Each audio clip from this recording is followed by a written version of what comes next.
You are the master of your fate. आपले विचार शस्त्र आहे, तर मन हे शस्त्रागार. ही विचाररूपी शस्त्रे मानवाचा विनाशही करू शकतात अथवा त्याला शक्तिशालीही बनवू शकतात. मनुष्य हा शक्ती, बुद्धी, प्रेम यांचा वापर करून मनुष्य स्वतःला हवे तसे घडवू शकतो.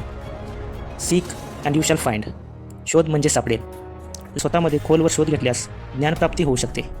संयम, सराव आणि सातत्य यामुळे ज्ञानप्राप्ती होत असते.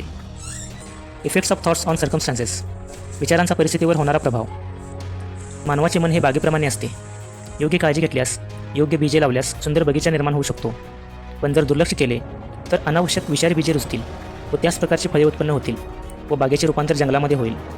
मानवाने चुकीचे, अपायकारक, अनावश्यक व अशुद्ध विचारांच्याऐवजी योग्य, उपयोगी व शुद्ध विचारांची लागण केली पाहिजे. आपले विचारच आपले चारित्र्य, आपली परिस्थिती आणि आपली नियती घडवत असतात. आपल्यासोबत घडणाऱ्या घटना कुठे ना कुठेतरी आपल्या मानसिक अवस्थेशी व विचारांशी जोडलेल्या असतात.